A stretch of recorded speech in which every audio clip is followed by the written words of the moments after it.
Hi, I'm Ricky from Nautique Paddle Sports New Zealand. This is an information video on how to select the right type of multi-sport wing paddle for you.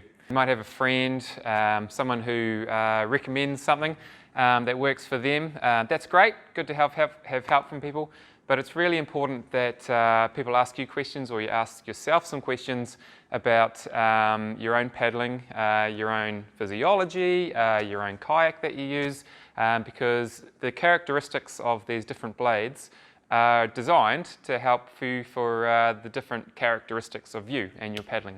So it's really important that you match them up correctly. And there's quite a few myths out there, there's quite a few gaps in information out there. Hopefully this video will help to clear some of that stuff up for you. Okay, so let's look at these two different types of paddles and work out what's different about them and how they're going to help you. I'll start with the parallel edged blade, the G series.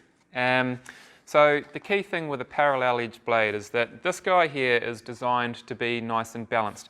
If you look along the shaft, that runs pretty close to the center of the blade, so there's a similar amount of surface area on each side of that center line where the shaft would run through.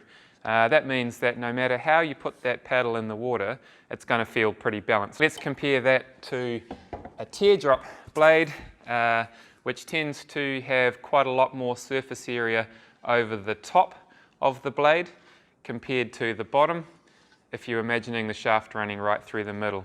So that means that this isn't going to be as balanced in the water until you paddle with it correctly, which I'll talk about pretty soon. So why do we have these different blades? Why isn't there just one blade that's good for everybody? The reason why we have a parallel edged blade is this really tends to suit newer paddlers or people paddling wide boats, because it goes really well with a straight front to back paddle stroke. Okay, so if that's you, if you're pretty new to kayaking, or if this is just how you've always kayaked and you're like, man, I'm not going to change, then this will be a great blade for you. It feels nice and solid in the water, and it likes to go from the front straight in a straight line to the back. This guy really likes to start in close to the feet, and with a bit of rotation from your torso as you paddle, as you open your torso out to the side of the boat, that creates a path for that paddle that brings it away from the kayak towards the exit. And these guys love it. They love to go out as they get towards the exit of each paddle stroke. The A series, that's going to really suit you if you're paddling a slightly narrower kayak, so you can get it in close to your toes. And if you've got that better developed stroke where you're rotating, and naturally the blade is finishing wider away from the kayak. So once we've decided what type of blade we want to paddle, next decision is size, and we want to look at the length of the overall paddle as well. Most of us, for longer endurance paddling, want to keep our gearing pretty low. So we want to be able to keep a nice high cadence, and therefore we'll go for a slightly smaller blade than if we were doing shorter races or sprints. I often say to people that you can consider a paddle gearing kind of like your bike in a way. So your blade is like the front chainring of your bike that gives you your macro gearing. You can then fine-tune the gearing from your paddle like the rear cassette on your bike by lengthening it or shortening it, and that's why an adjustable paddle split into two pieces with a clamp is really worthwhile.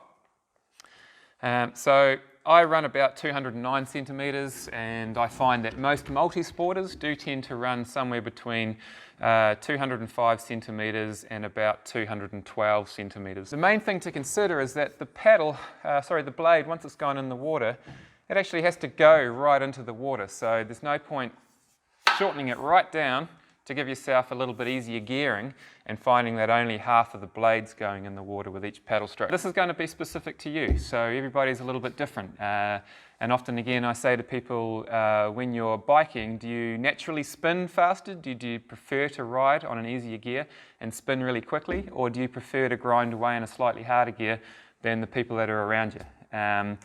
So depending on the answer to that, if you're a natural spinner, you might want to go for a smaller blade. If you're a natural grinder, then go for a bigger blade, and that's going to give you a bit more pressure to push against.